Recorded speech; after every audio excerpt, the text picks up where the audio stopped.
La popolazione anziana è cresciuta in 8 anni del 17%, nei prossimi 10 anni supererà il 26% e più della metà di questi avrà la fortuna di superare gli 80 anni e quindi c'è una forte necessità di strutture che diano servizi.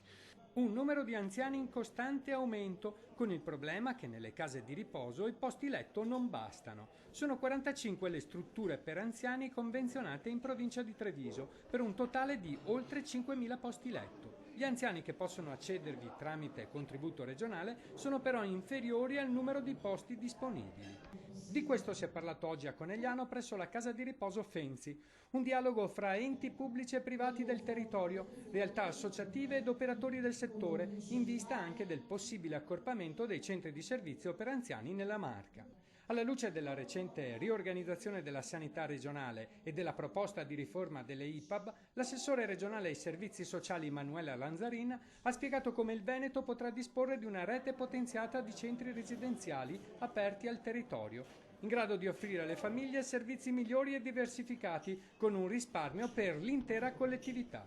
Ma per l'anziano non cambierà nulla, diciamo. Noi abbiamo la filiera che va dalla domiciliarità alla semiresidenzialità, alla residenzialità, ai nuovi progetti innovativi del social house, del co-house, delle case albergo, quindi non cambierà. L'importante io credo che ci sia la messa in rete di tutti questi sistemi, si faccia massa critica anche nell'ottica di razionalizzare, di risparmiare, ma soprattutto di potenziare la qualità e l'offerta.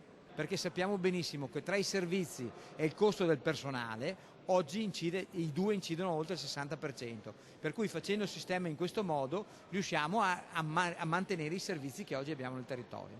La proposta di riforma delle IPAB però preoccupa i sindacati dal punto di vista occupazionale. Quello che noi abbiamo di fronte è un invecchiamento della popolazione che determinerà un cambio profondo dei bisogni di assistenza delle persone, quindi è bene investire nel settore welfare per dare risposta a questi bisogni, ma automaticamente anche creare posti di lavoro.